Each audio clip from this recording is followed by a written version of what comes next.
Olá, no programa Pauta Especial de hoje vamos falar sobre as infecções causadas por carrapatos.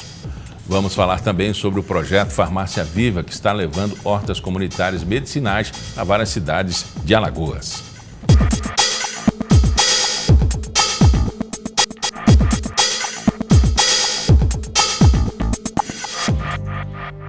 Quem já foi para um passeio em uma mata e voltou com pontinhos pretos grudados na pele? Se a sua resposta é sim, então preste bastante atenção, pois esses pontinhos podem ser carrapatos. E o quanto antes eles forem retirados, é melhor para a sua saúde. Para falar sobre infecções causadas por carrapatos, eu converso agora com o infectologista Fernando Maia. É comum a gente ter esse tipo de problema, uma raridade? Não, aqui no Nordeste, onde a gente vive, graças a Deus é uma raridade. A gente tem carrapato e tem bastante. Quem tem cachorro em casa sabe que é uma infestação muito frequente, principalmente na época do ano que está mais quente. Os carrapatos se multiplicam mais e a gente tem um número muito grande. Para nossa sorte, esse carrapato que a gente tem aqui nas cidades, que costuma parasitar o cão, não costuma nos causar problemas. Eles causam doenças, sim. Existe uma doença chamada babesiose, que é comum no cachorro, em humanos é raro. E também tem uma outra doença chamada erliquiose, que também é comum no cachorro e que também pode acometer a gente. A babesiose é uma doença parasitária. A erliquiose é uma doença bacteriana. Elas podem acometer pessoas que sofreram uma infestação muito grande. Por exemplo, a gente vê casos em pessoas que estão com um número de carrapatos grudados na pele muito grande. Geralmente são pacientes moradores de rua, que não têm nenhuma condição higiênica, que às vezes vivem em locais totalmente insalubres e com animais próximos. É comum a gente ver isso acamados às vezes, idosos e que pode acontecer isso. Para nossa sorte, aqui no Nordeste, a gente não tem tido muitos casos, não. Em outras partes do país, é mais comum no Sudeste e Sul do país e também no Pantanal, existe um outro tipo de carrapato que é chamado carrapato estrela, que é um carrapato grandão, que ele tem formato de estrela mesmo, por isso que ele tem esse nome. Não é o mesmo do animal, do cachorro. Não é o mesmo do cachorro. Esse é outra história. Esse carrapato estrela é um carrapato de capivara e de outros animais silvestres. Então, há relatos na literatura médica, há relatos de encontro desse carrapato de capivara aqui no Nordeste, quando a gente ainda tinha capivara. Se você for ver as telas daquele pintor holandês Ercouth, que pintou paisagens do Nordeste no século XVI, século XVII... Estava lá a capivara. Estava lá a capivara na beira do Rio São Francisco. Hoje em dia não tem mais capivara, acho que comeram todas, provavelmente. De modo que a gente não tem mais a capivara e, por consequência, a gente também não tem tido o carrapato. Mas em outros lugares do país tem esse carrapato. E aí ele pode transmitir outras doenças que estão ligadas ao carrapato. A principal doença relacionada ao carrapato é a chamada febre maculosa, é assim que se chama. Tem vários subtipos. Existe a febre maculosa aqui da América do Sul, existe a febre maculosa que é da América do Norte, mais comum nos Estados Unidos, que lá ele chama Rocky Mountain Fever, que é uma doença das montanhas rochosas, que é comum por causa do carrapato. Então, quem são os casos que a gente tem visto aqui no Brasil, aqui em Alagoas particularmente? São pessoas que viajaram para o exterior e pegaram o carrapato lá, ou pessoas que foram para o Pantanal, que foram para o sul do país, que foram para a Patagônia, Argentina. Então, eles podem ter adquirido essa infecção lá. Mas não pessoas assim, urbanas, em hotéis, não. Pessoas que vão para as regiões assim, montanhas, vão se embrenhar na mata, conviver com esse tipo, com a espécie. Isso, exatamente. Por exemplo, geralmente, qual é a história? São pessoas que fazem, por exemplo, vão fazer turismo ecológico, querem fazer caminhada na mata, querem fazer trilha, fazer acampamento, ou vão fazer exploração. Às vezes a gente encontra essa doença em cientistas que vão para o interior para pesquisar, para estudar animais ou estudar plantas no interior, e aí às vezes acaba se expondo a esse risco. Mas pessoas que vão ficar em hotéis que têm infraestrutura, pessoas que vão ficar nas cidades, não tem motivo de preocupação quanto a isso. Bom, então se não é um problema nosso, graças a Deus, vamos falar de um problema que está nos atingindo agora, que é a leptospirose. É uma doença hídrica, né, de veiculação hídrica. Hídrica, isso. E a gente teve o problema das inundações e alagamentos. e conforme regra é de 7 a 10 dias que começam a aparecer os casos. Como é que está essa situação?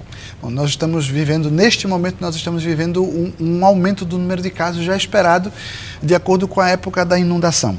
A leptospirose é uma doença muito comum no nosso meio, essa é bastante comum, infelizmente, e ela normalmente é uma doença ocupacional, quer dizer, ela é uma doença relacionada ao trabalho. Okay? Então, a maioria dos casos que a gente vê são lixeiros, são pedreiros, são pessoas que trabalham em matadouros, são pessoas que, por motivo profissional, entram em contato com água de chuva, às vezes com pequenos alagamentos, carteiros, de vez em quando acontece,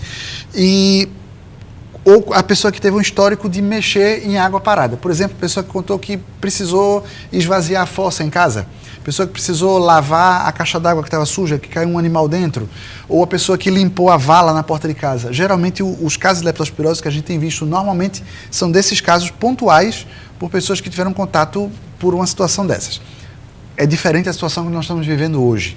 Nós tivemos essa chuva toda no final do mês passado, início desse mês, e com alagamentos, que a gente sabe disso, que várias cidades aqui em Alagoas estão em situação de calamidade mesmo, por causa das enchentes. E aí, o que é que aconteceu esse ano? Aconteceu algo muito parecido com o que aconteceu, a última enchente desse tipo foi em 2010. Em 2014 e 2015 nós tivemos um número grande de casos, mas foi menos do que a gente está tendo atualmente, porque foi uma chuva muito forte, mas muito concentrada. Então foi aquela inundação que veio de repente, carregou as pontes, derrubou as casas, mas foi embora. A chuva desse ano foi uma chuva diferente. Lavou, como diz a história. A chuva desse ano foi pior, nesse sentido, porque choveu muito, mas choveu vários dias seguidos. E isso permaneceu. Então, manteve os alagamentos. E aí, obrigou, muitas pessoas foram obrigadas a entrar em contato com a água da chuva, com essa água do alagamento, por vários dias seguidos. E é importante dizer que na leptospirose não é apenas a água do alagamento. Quando a água baixa e aquela lama que fica, aquela lama úmida, ainda pode transmitir leptospirose. Então, porque a água mantém contato com ratos? Sim, porque a primeira água lava a casa do rato, vamos dizer assim. Então, vai lá e atinge locais onde o rato está. E o rato, como nós, o rato também... Que é o seu abrigo seguro, né? É o seu abrigo seguro, com certeza. E aí, o que acontece? A água fica contaminada com a urina do rato. Outros animais também transmitem leptospirose, pelo mesmo mecanismo da urina. Bois, vacas, cavalos, jumento, esses animais todos podem transmitir. Mas esses animais também. Agora, esses animais têm uma capacidade de eliminação de bactéria muito pequena. É como a gente. Nós, seres humanos, quando estamos contaminados, a gente também elimina a leptospira pela urina, mas uma quantidade pequena e de forma intermitente. O rato não. O rato elimina uma quantidade muito grande e é quase que de forma constante. Deixa eu perguntar o rato é o principal, o reservatório. O rato é o principal. Ele tem essa transmissão constante, conforme o senhor falou, ou ele precisa estar com o problema? Normalmente ele precisa estar com um problema, mas a maioria dos ratos está contaminado. Porque o rato tem uma característica importante. O rato dificilmente adoece e morre por leptospira. Ele muitas vezes funciona como um reservatório assintomático. Quer dizer, o rato não adoece, mas ele elimina a leptospira pela urina, o que torna muito perigoso. Porque ele não adoece. Porque se ele morresse, o problema seria... Ele é resistente ao problema? Ele é resistente ao problema. Alguns morrem, mas nem todos. Muitos conseguem ficar eliminando leptospirose pela urina sem morrer e sem adoecer. Bom. E aí isso é que mantém a bactéria no meio ambiente. E então essa água entra em contato com a casinha do rato, com o próprio rato, com a urina do rato. Por quanto tempo a urina do rato transmite a leptospira depois que ele urina? A leptospira consegue sobreviver em água alcalina, enquanto estiver úmido, ela consegue sobreviver. Já foram feitos trabalhos mostrando isso direitinho, que essa bactéria consegue sobreviver em água empoçada por semanas. Suja, limpa, qualquer uma. Ela só não gosta de água salobra nem de água salgada. Então tem que ser água doce. Pode ser suja, como suja de barro, por exemplo, que é comum nas cidades, só não pode ser salgada. Mas na região de mangue, dificilmente tem. O grande problema realmente é quando a gente tem alagamentos como a gente teve agora, que muitas das nossas cidades são impermeáveis, né? Chove, alaga tudo e a água acumula. E o resultado é que acaba atingindo a urina do rato e essa água torna-se fonte de contaminação. Não, Fernando, o rato, ele tem... Qual é o ambiente dele? Quantos metros ele desce? Ou ele está aqui na superfície mesmo? Porque ele precisa, para a água ter contato com a casinha dele ou com ele, precisa ter vamos dizer assim, acima da superfície, né? Sim, ou mesmo abaixo. O rato é um animal que está muito bem adaptado à convivência em zona urbana conosco, com os seres humanos. Então, ele qualquer espaço, pequeno que seja, é suficiente para ele se instalar. Então, dentro de casa, num buraco na parede, um buraco no chão, ele sobe, ele desce, qualquer lugar ele se instala com muita facilidade. E o rato tem uma vantagem para ele, o que faz com que ele se adapte muito bem ao ambiente urbano, é que o rato consegue comer praticamente qualquer coisa. E o rato consegue passar por períodos de jejum prolongado. Ele não morre com facilidade. Porque ele está muito bem adaptado ao ambiente urbano. Então ele come qualquer coisa, come qualquer tipo de comida, ele come papelão, come papel, ele pode roer fio elétrico, ele come o revestimento plástico do fio elétrico e bebe muito pouca água, não precisa ter grandes quantidades de água. O rato consegue suprir as necessidades de água dele com a pequena quantidade de água que tem nos alimentos. Então ele não precisa beber água em quantidades grandes, mas que ele é um animal muito bem adaptado. Isso mostra o sucesso o sucesso do rato como animal, como praga em zona urbana. Qual é a situação hoje de leptospirose no estado? Teve um quadro, parece 4 ou 5 mortes já confirmadas, né? Isso, assim, o que é que nós estamos... Hoje, nós estamos vivendo mais ou menos entre 2 e 3 semanas após aquela inundação. Então, é justamente quando a gente está vivendo o pico do número de casos de leptospirose. A leptospirose tem etapas de manifestação bem conhecida. Eu trabalho lá no Hospital Elvio Alto, que é quem recebe esses casos graves, então a gente vê isso com bem exatidão. Mais ou menos uma semana depois da chuva, depois da inundação, começam a aparecer os primeiros casos. Depois aparece a maioria dos casos em torno de 2 semanas após o contato e uns tardios que aparecem com cerca de 3 semanas, 21 dias. Mas a maioria é aproximadamente 2 semanas após a inundação. É justamente o momento que nós estamos vivendo agora. A inundação aconteceu entre 2 e 3 semanas. É exatamente agora o momento que nós estamos vivendo, nós estamos esperando um aumento importante no número de casos. Até agora, o número de casos que aconteceu foi menos do que o que a gente esperava. Em enchentes anteriores, que nós já vivemos aqui em Alagoas, e infelizmente a gente já viu esse filme várias vezes, né? Então, todo ano acontece quase que a mesma coisa, quase que uma catástrofe anunciada.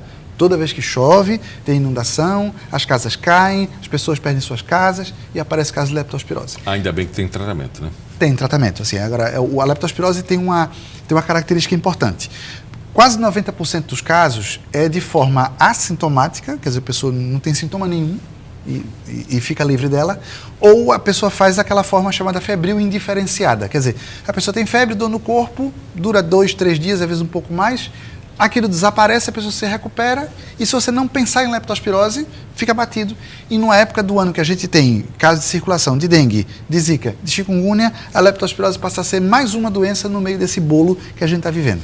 Mas 10% dos casos de leptospirose têm capacidade de causar forma grave.